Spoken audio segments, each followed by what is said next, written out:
So to make this, because something has happened in the last week or so in the world, the burning of Notre Dame, I thought I would start with the poem that I wrote to that.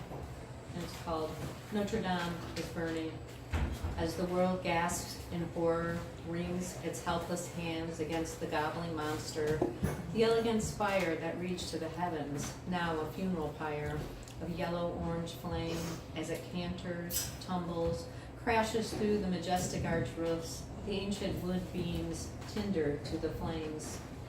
The people stand, faces solemn and drawn, when a morning song rumbles in throats, flows from lips, streams on air. The fire still spits red hot against the blackened sky, consuming their haven, their sanctuary, their beloved. As the winged voices drift upwards, the angels too weep.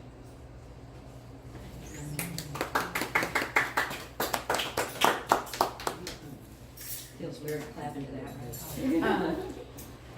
So I picked several different poems of Mary Oliver's, and this one's called Heavy. I'm not exactly sure what her loss was, who the person was, but it's definitely a poem about grief and loss and coming through on the other side.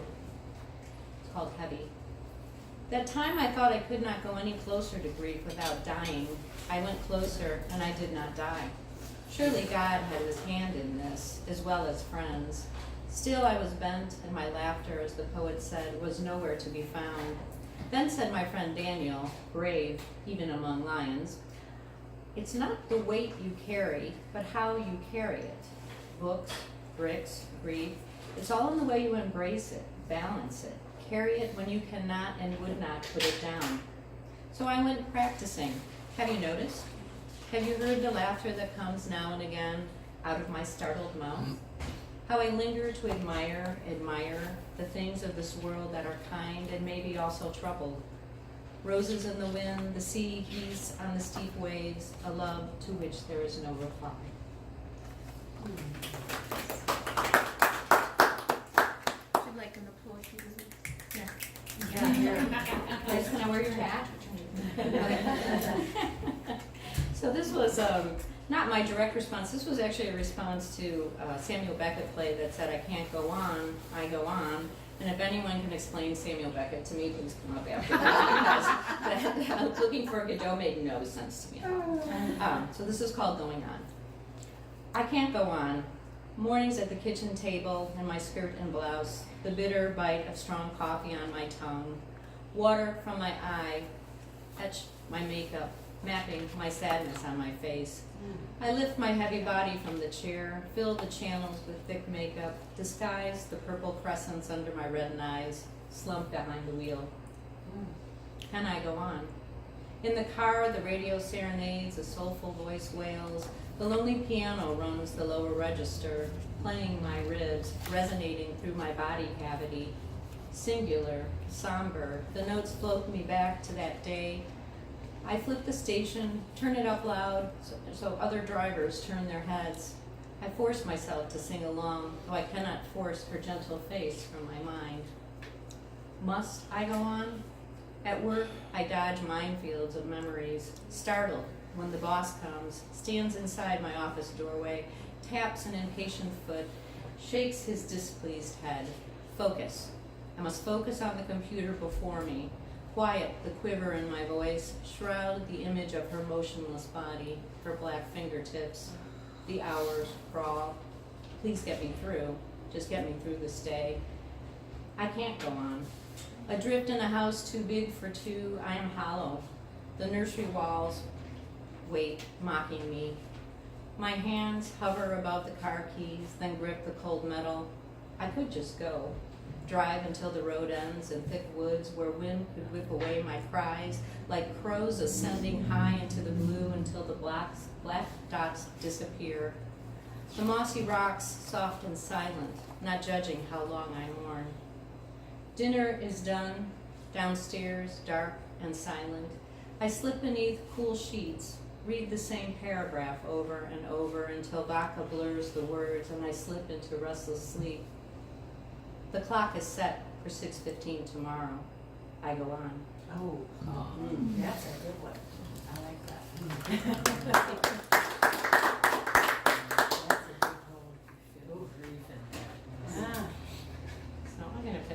Let's skip that next one. It's a little too much like the other one I was reading. Too depressing. Too depressing. So this is another Mary Oliver poem called The Sun. As some of you may or may not know, Mary Oliver was gay. She lived with her same partner for 50 years. And there's an interesting relationship she must have had with her father here, because it's called The Sun. The son my father never had lived with me secretly. Before sleep I thought of him, with his strong wrists, with my eyes. My mother's body, too torn from my expulsion to bear again, fed me, but the longing was clear. Soon I could fight like a boy and shoot a gun. I could get lost and find my way home. I could not name the things I was afraid of. I was afraid of like my own body, as cranky and mysterious as water. Of course I dreamed a miracle would happen, how they loved him, his swagger, his long legs. So in the end I must pity them, I suppose, for the sorrow that hangs in the air even now, when I greet them as kindly as I can. Wow. Beautiful. To Terry's point, the simple, there's a lot more there. We could spend the whole time dissecting that poem if we wanted to. So this wasn't my response to it, but I felt it kind of fit with the theme of it. It's called Girl, Part 1. I sit alone in a darkened theater as the film begins. It's a chick flick, and I am the only girl in a house of boys. A husband and 2 sons, my only daughter buried 20 years now. The girl I prayed for, prayed to be born first, taken at birth without taking a breath. So I am again the only girl in a house of boys, a house of football games and car shows on TV, weights too heavy for me to lift, punches and shoves as brothers tussle and tempers flare. Boys will be boys. Jokes I don't quite get. Part 2. I am again the only girl in a house of boys. History repeating, my life thrown back to growing up, sandwiched between 3 brothers, never a sister to whisper secrets, steal clothes from, giggle of boys and first kisses, speaking without speaking, a language all our own. Summers of noon game Cubs on TV, 3 Stooges and Wile E. Coyote, Little League games, me on squeaky swings, weaving between the bars under the metal bleachers, watching, always the outsider, always the only girl.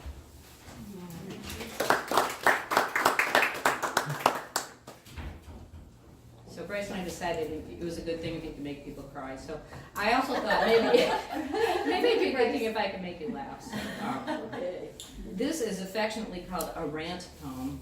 You may have heard this, I'm not sure. To the accountant at the village where I work. Yes, John wrote this.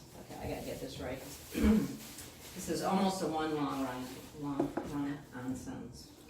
Okay, I admit it, I messed up.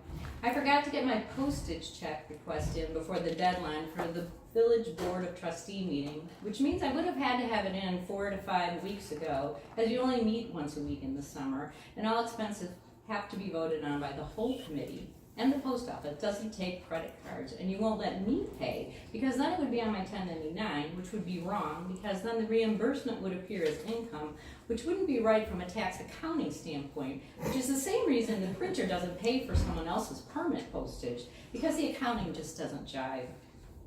I know that in your stiff, white-shirted, button-down world, this is unacceptable, because even if monies are allocated and budgeted, which they were in this very case, an offline check falls outside your orderly and predictable processes, which harken back to an 80s manufacturing facility, I might add.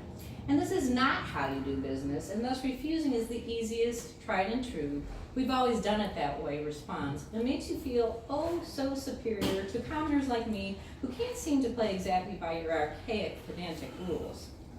But can I bring just one thing to your attention? That this check request is just one of the very many things I have on my plate, which includes but is not limited to paying for my 2 sons to attend college, keeping up on my mortgage and utility bills so we can stay in our house and not get our electric turned off, which would mean I couldn't work as a freelancer, covering 3 accounts and tens of projects, which helped me cover the startup costs of our new business, where we're still not running at a profit and won't be projected to for another 4 months, plus needing to fix my husband's car, that spit 4.5 quarts of oil throughout the engine compartment because the cap on the oil filter either broke down with age or jostled itself loose, so that the Jiffy Lube and Champagne Urbana wouldn't let him drive the car home for fear that smoke would turn into fire and burn his engine, meaning he had to rent a car to come home. We both had to drive back down yesterday, 3 hours there and 3 hours back, to pick up his repaired car and return the rental, and take my son in football camp to a barbecue joint for lunch, his favorite food, so that we could see him and hug him, and so he could have some real food with some flavor and spice, instead of the gray, tasteless, overcooked chicken breast he normally gets fed. And then there's the matter of our dog, who has now realized our oldest son actually won't be coming home, so has picked the time of somewhere between 1 a.m. and 3 a.m. to stand outside our bedroom door, barking and whining until we finally give in and let her come in and sleep in our bed, which is not something any allergist recommends, nor something I like. But my second son only has a mild affection for the dog, so she won't listen to him when he tries to lure her into his bedroom so we can keep sleep uninterrupted, which hasn't happened for the past 2 weeks. So could you please find just 1 ounce of humility and, dare I say, grace, and cut the fucking check so we can get on with it.